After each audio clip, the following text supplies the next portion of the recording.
I got this telephone table or gossip bench online for free. It's in pretty ragged condition, but the joints seem stable. There are some cracks to fill, and I will remove and replace that tattered fabric seat to make it more comfy. I'm guessing, based on a search, that we're looking at a vintage piece from around 1960 onward. It does seem that these tables are pretty popular, and they're easily found, but I do like this one because of its Art Deco vibe. Let's see if I can add some life to this for someone else to enjoy for another few years.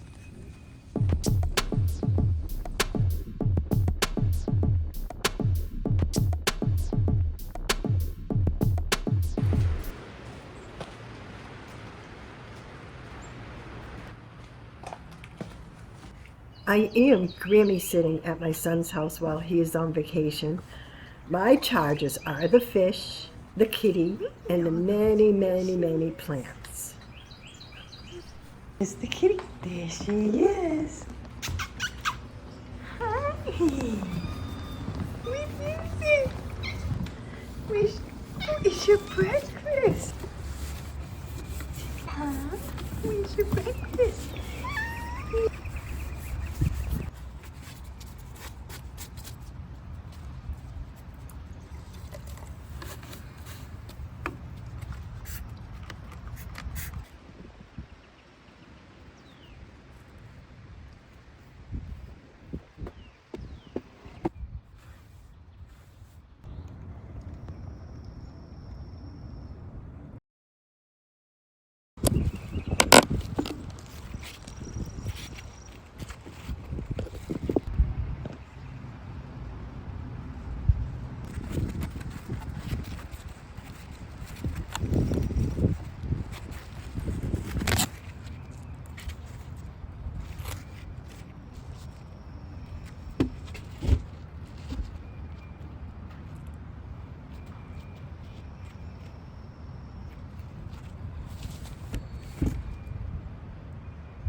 I wasn't going to remove all the nails, but after I started pulling the material out, it just seemed a lot better to take the nails out.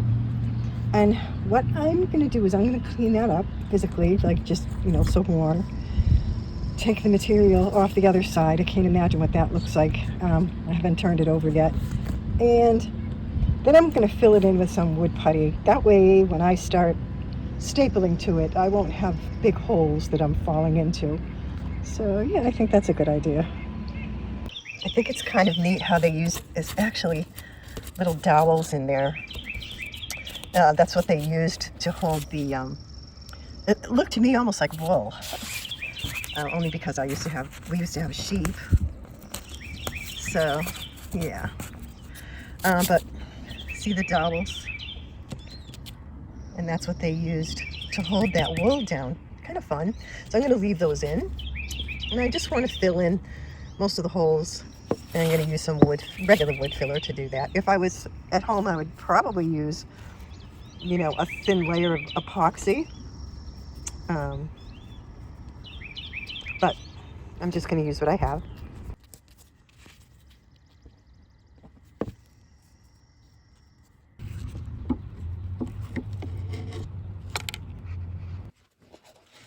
I'm going to fill this one while I see it.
Yeah.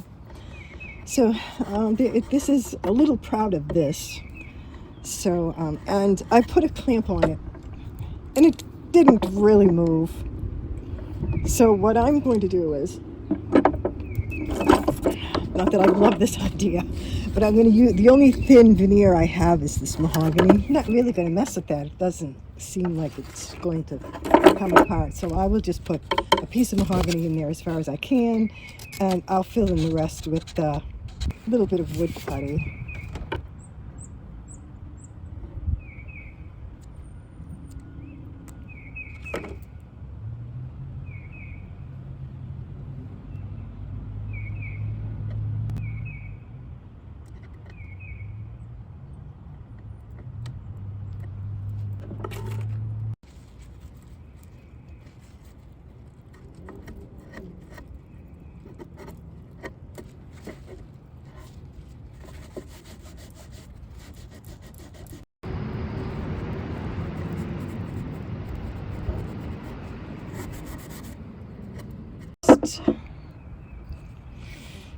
Let's see if I can't get this to come down flat so that both sides are equal, if I can.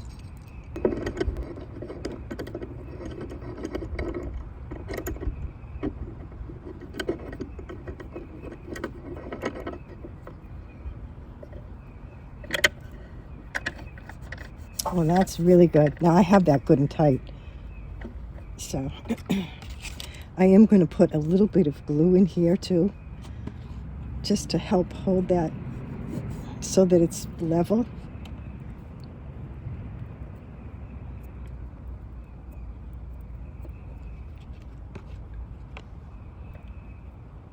Where I couldn't get the veneer down tight in there.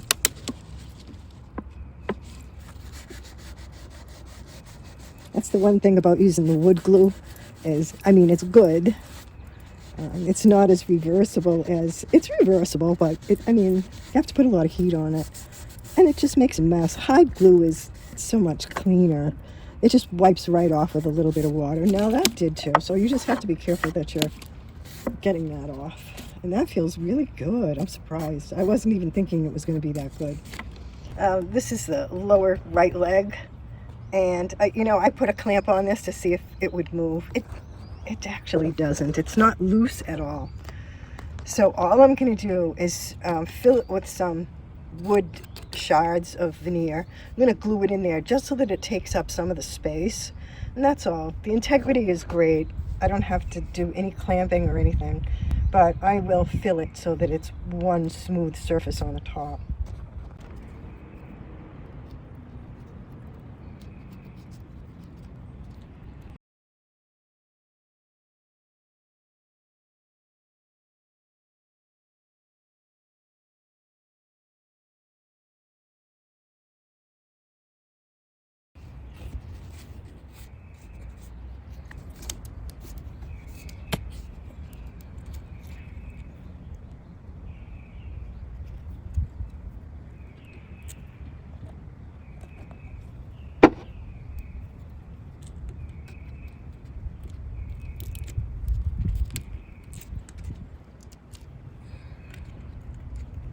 I think I'll do that with this one. I'm going to put it, the grain in the other direction. One going vertical, one going horizontal. There we go. Yep.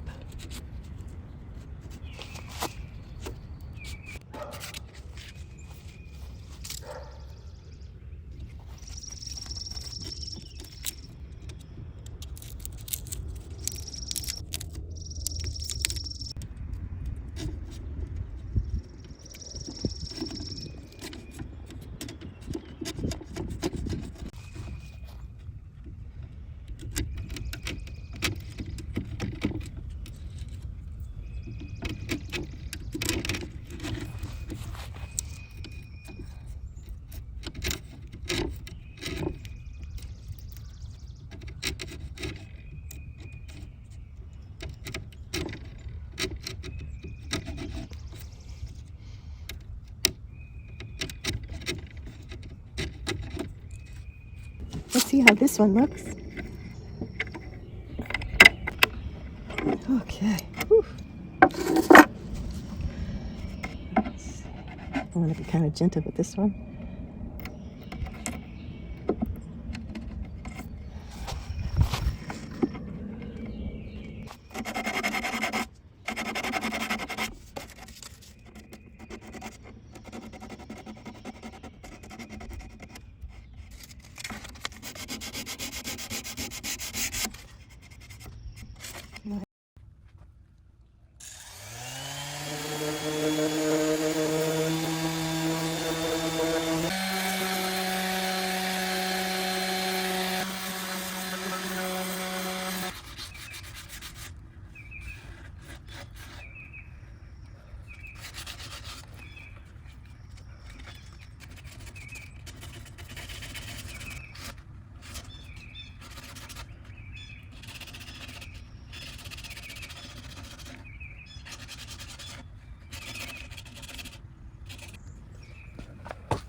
So this is my material, and it is really pretty. And the frame of the piece, of the furniture piece, is going to be painted. And I will show you what I typically do, especially if I'm painting a piece of a vintage piece or even an antique. I paint antiques. Paint is merely another type of finish. People shouldn't get too freaked out about painting furniture, which has been done for thousands of years. It's nothing new, it's another type of finish. But that being said, sometimes paint is really, depending on the wood that you're painting, for instance, if you're painting oak or something like that, it does get down into the grain. And so to prevent the wood from being persistently stuck down in that grain, I use shellac. And it's straight shellac, not shellac-based primer.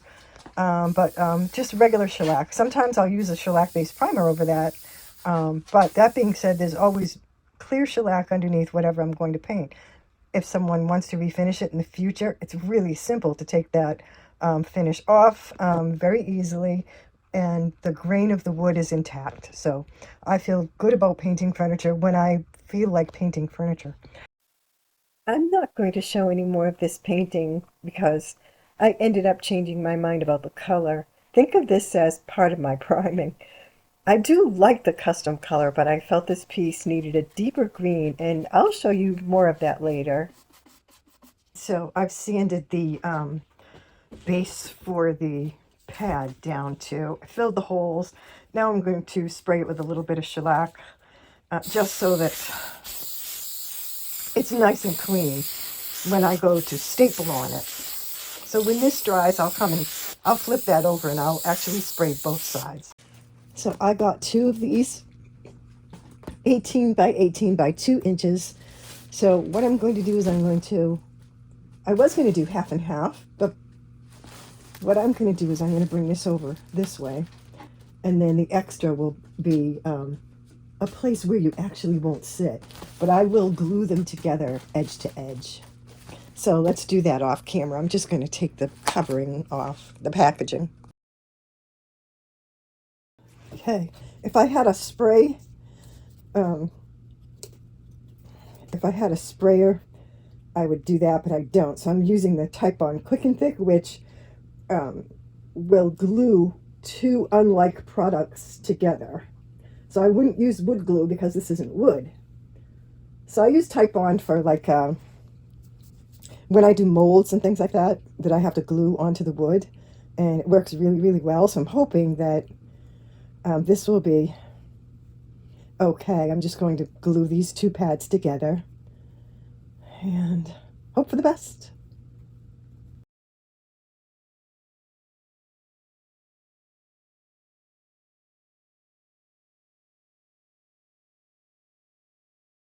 Okay, so there's been a little bit of a hiatus in the work that was being done on this telephone table gossip bench.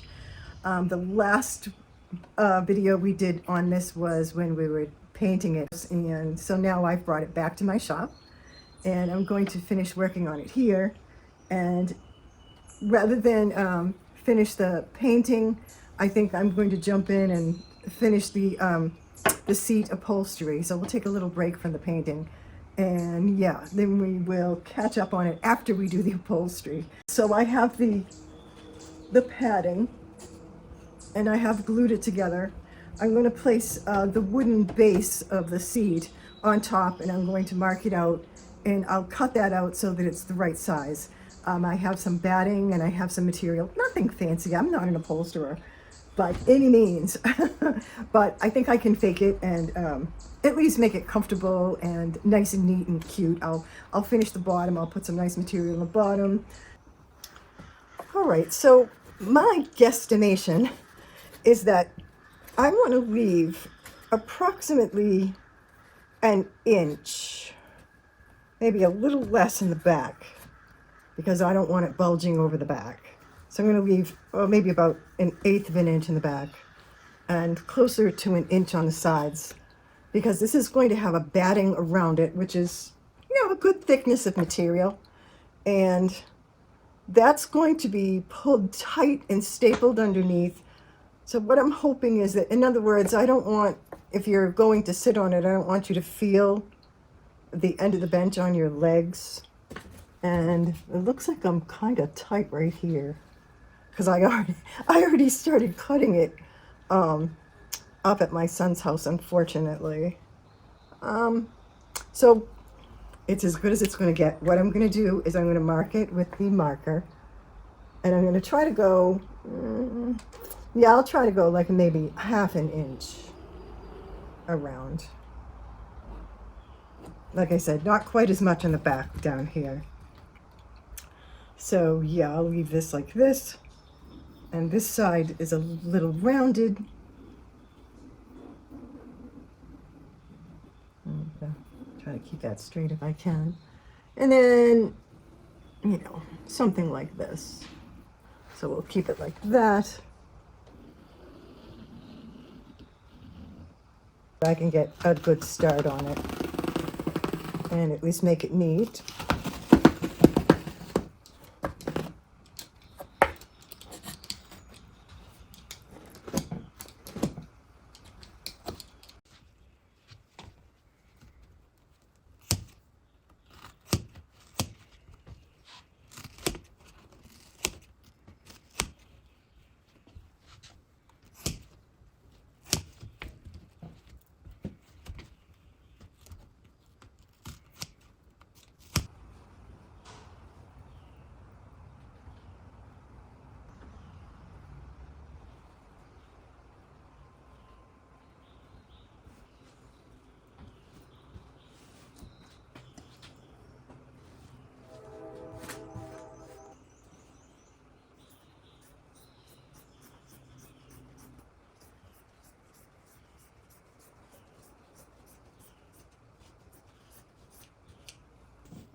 This is my fabric, and I'm going back to my electric stapler.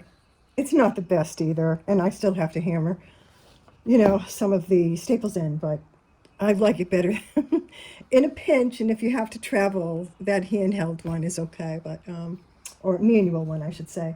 So anyway, I am going to arrange the fabric in the way that I want here. So this is actually going this way to the front.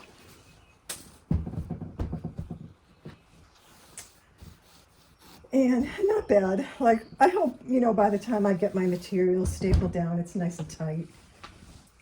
And I left myself plenty of room. So what I have to do is to see if there's a back into front. I don't think there is for this material. I think it can go in any direction, but I will just make sure. And it's a a pretty busy material. So the busier, actually, the better, because that means you have less alignment. And I don't mean that I'm not going to try to align it. What I'll do is align it to the back and make sure that, for instance, so, I mean, you can do it any way you want, but usually what I do is I find some of the biggest patterns. Now, to me, this pattern sticks out a lot, and this pattern sticks out a lot. So you've got these, and then they kind of go diagonally, but these actually go right across, as do these. These go right across. So I think that's my best bet, is to use these as a guide. So I need to have plenty of material up here, so I'm going to have to go way up. And using these big blossoms, or whatever they are, big designs, as a guide, I'm going to try to get these so that they're at the same level on this real estate that I have. So, and then I will look at the front.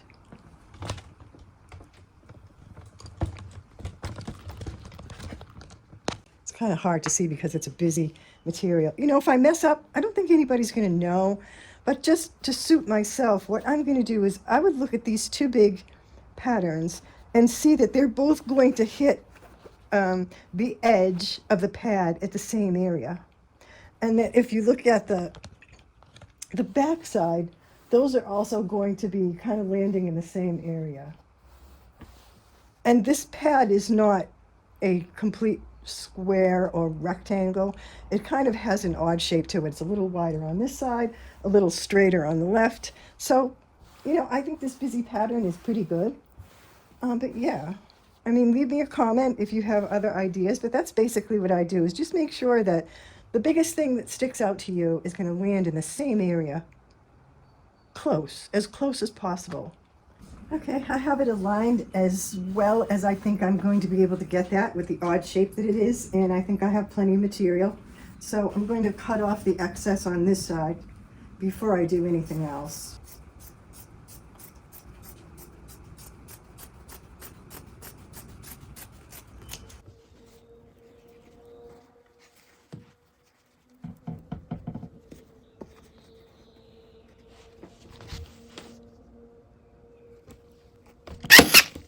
Excuse my elbow.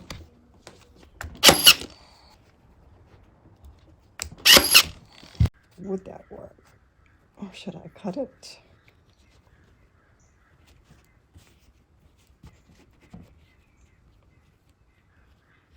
Let's see.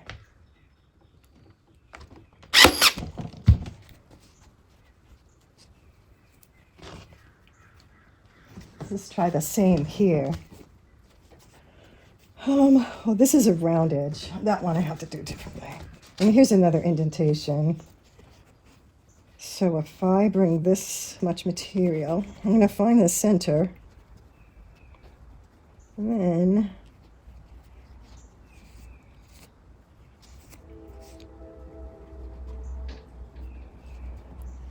then there may be a way to cut this that is less of a struggle.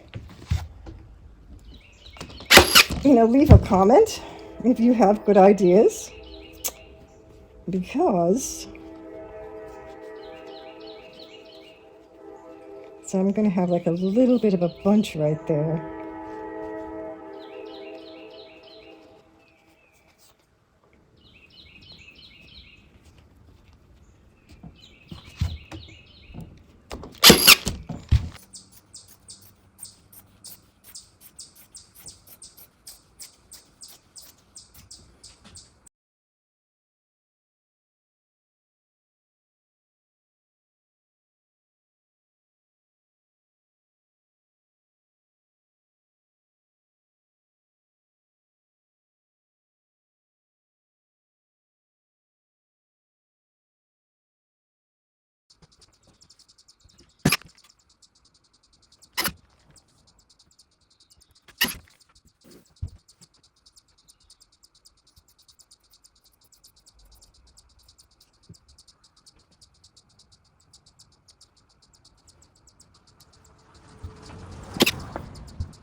So I got the upholstery done yesterday, and that worked out fine, really.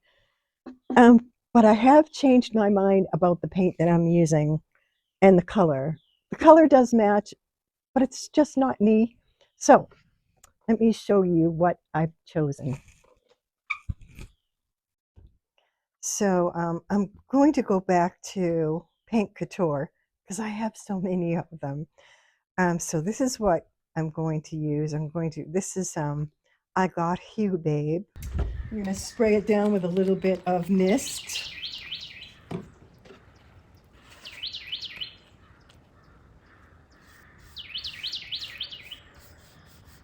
I do like this color though.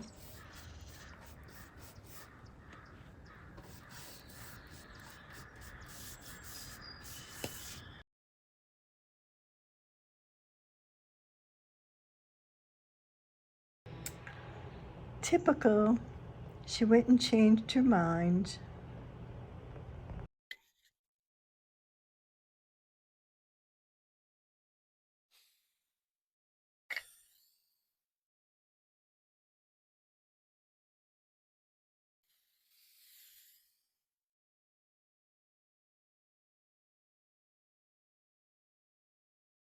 So I did a coat of shellac after a few coats of paint, and I sanded it down with some very light sandpaper, 600 grit, and I also used a little 3/0 steel wool. That's all I had, and I'm waiting for the last coat of paint to dry, and then I'm going to do some tonal striping.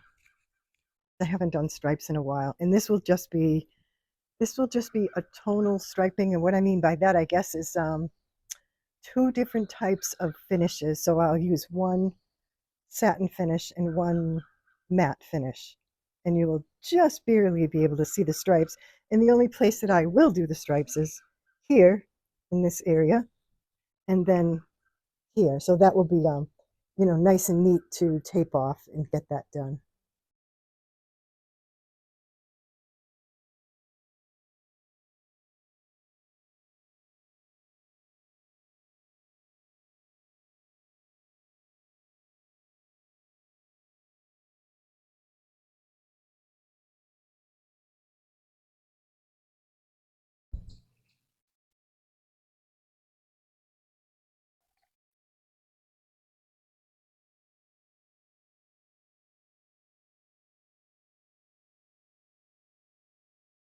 And yeah, I do want brush strokes because I want a pattern to be visible here.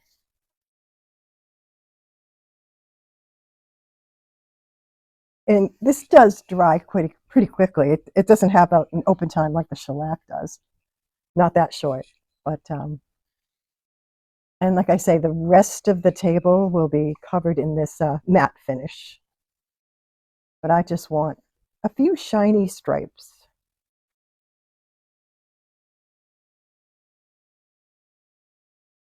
I want to make sure there's no drips. It doesn't matter if I go over the edges because the whole thing will be covered in this matte finish. But I do want my brush strokes to be in this direction, vertical, because the other stripes, the other brush strokes go horizontally. So let's say I just want to make sure that I have a nice line of finish near the edge here, right up in that edge, and then I'm going to finish it off with a brush stroke going vertically.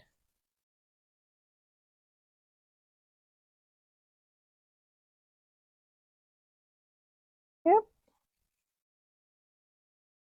Okay. So yeah, and I'm going to go around the rest of the table off camera, and I'm going to put a nice coat of the matte finish on. And we're getting close to being done.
Okay, so let's put this pad back on. It's so much better than it was. It's nice and neat. And I'm not an upholsterer by any means, but it has some indentation so that it fits in. So it has like a unique shape. I indented it where it needed to be indented. You don't want to get it dirty. On 3 sides, actually, right here. And the one side in the front is smooth. And yeah, so let's put that back on. I'll do that off camera.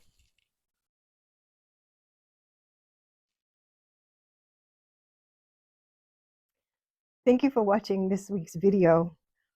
Uh, this week's piece actually took a few weeks. I want to say even close on to 3 weeks to get it completed. Um, I started it and then pushed it off to the side.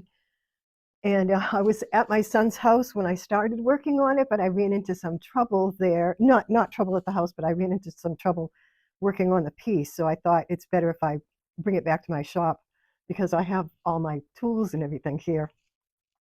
So yeah, I did a couple of other pieces in the meantime, and then I picked it up where I left off. I ended up changing my mind on the paint color. I did like that color. It was a nice custom color, and I think it was really springy and beachy, if you will. But there was just something about it. I just didn't think it was the best choice, and I started experimenting with a few of the other colors that I had, and I chose the darker, deeper green, which I'm really glad that I did. It just really needed that. And this is the kind of piece that it needs decoration, but it kind of speaks on its own. And I think the more you do, the less attractive it would be.